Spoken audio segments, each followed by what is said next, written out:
Greetings and welcome to this new video. Never before have prophecies so deeply interested, enthralled, and unnerved us as they do now, in this historic period of immense uncertainty and terror for all of humanity. We are used to hearing about Medjugorje and its highly active visionaries like Mirjana and Ivan, about Fatima and the mysterious events connected to the so-called Third Secret that cause many puzzles, and about Luz de Maria, a Costa Rican seer who has received messages from Our Lady Mary, Jesus Christ, and Saint Michael, the Prince of the Heavenly Host, since she was a young child. However, the prophecy of Garabandal is less well known and sometimes all too easily forgotten. It has recently come back into discussion following a period of relative and puzzling obscurity. Up until recently, the Garabandal prophecy seemed utterly implausible and without any sort of basis.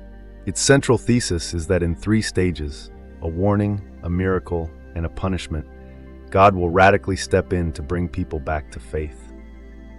The signals leading up to its fulfillment have started to appear over the past 10 years, and as of right now, practically every one of those signs has come true. We shall talk about the signals that the Virgin revealed at Garabandal and that have materialized here prior to God's intervention.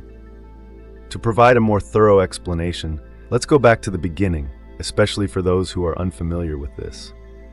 Spain's Garabandal served as the setting in the 1960s for one of the most amazing and prophecy-filled apparitions in history. The Blessed Virgin came to the four young girls who were the protagonists, heralding Jesus' divinely decreed return to earth. Before all of this occurs, there are certain passages that must occur. Firstly, there will be a warning, a big epochal warning, or even a truly enlightened vision, in which every individual will be called to conversion, confronted with their sins, and will come to understand the existence of God in their deepest conscience. Subsequently, a miracle will occur to validate the vision and indicate that the warning has been realized. Ultimately, retribution will follow. The four girls in Garabandal went into ecstasy, and a number of supernatural events were captured on camera and related by eyewitnesses, some of whom were priests. The prophetic visions attracted sizable crowds to the village. Witnesses who were skeptical claimed that they tried using punches, burns, or needles to break the seers out of their trance, but to no avail. The girls had entered a different realm. Their eyes were immediately exposed to lights, but they were unable to blink.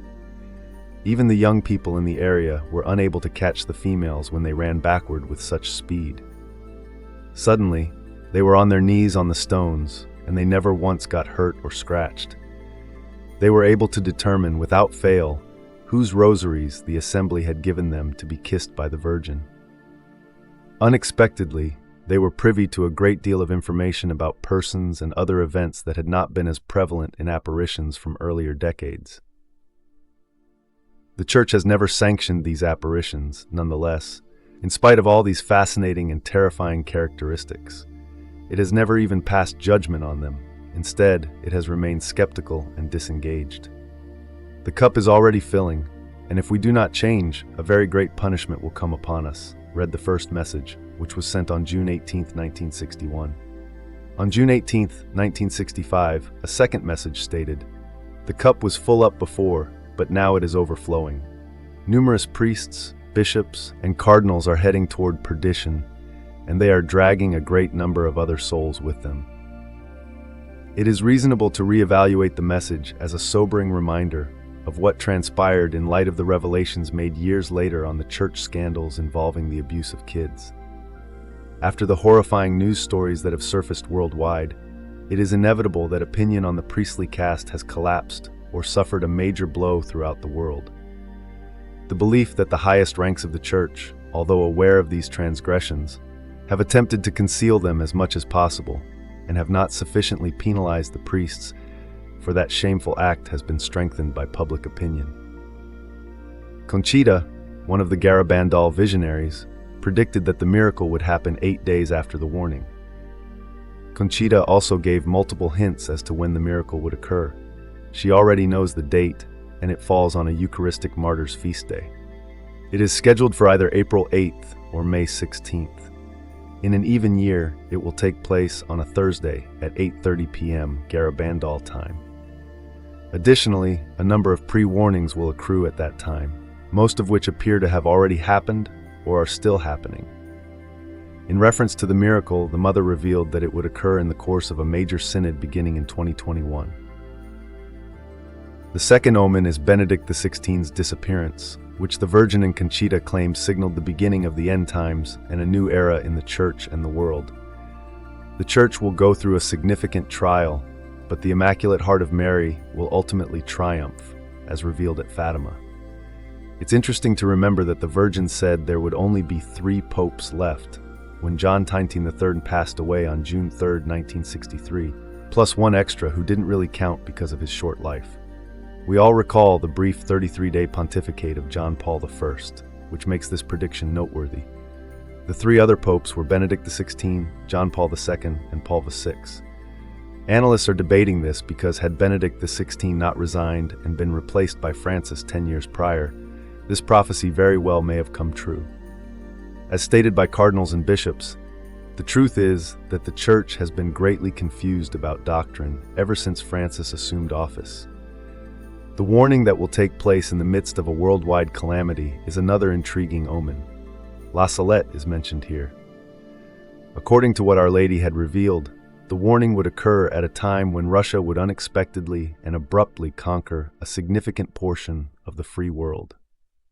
Many people believed the prediction was absurd after the USSR collapsed in 1991, but 2 things happened.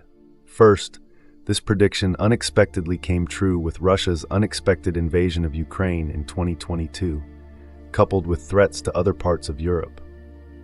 The visionaries have referred to the crisis as the return of communism in a number of speeches, although in the 1960s, communism was not on the verge of extinction. Rather, it was at the height of its worldwide power. It was much less likely to be believed that it would come back. Consequently, the girl's prophecy can be considered a double prophecy. Russia, the global leader of communism that had propagated its errors throughout the world, vanished with the fall of the Soviet Union in the 1990s, but cultural Marxism gained significant ground in Western society in the decades that followed, thanks to radical feminism, gender ideology, and critical race theory. Since the Bible's moral precepts were previously upheld throughout the West due to its Christian background, most of the region has rejected them and adopted cultural Marxism, as evidenced by the laws that support it. The World Economic Forum declares that the ideal political system, which seeks a significant global reset, is China's communist nation. Thus, communism has not only come back, but it has nearly taken over the entire planet. Conchita's 5th omen revealed that something will occur prior to the warning, shattering many people's confidence and casting serious doubt on the veracity of the apparitions at Garabandal. In fact, despite Conchita's prophecy, the apostle of Garabandal passed away in June 2014 without seeing again. Conchita claims that the Virgin gave him a prophecy that he would become sightless before passing away. But Joey passed away blind, and numerous questions and disputes over the Garabandal case surfaced following his passing. This incident significantly contributed to the loss of faith and trust in these particular predictions among many Christians. The Pope's trip to Moscow is the subject of the 6th omen. There are prophecies that violence will break out throughout Europe after he returns to the Vatican. We are unable to respond at this time because the Pope has not yet visited Moscow, but we are aware that Pope Francis will be visiting in June of next year. Up until now, we have only talked about the signals that were delivered at Garabandal before heaven's intervention and their current level of fulfillment. All of this does not entail a date prediction, since only God knows that, and because prophecies are conditional.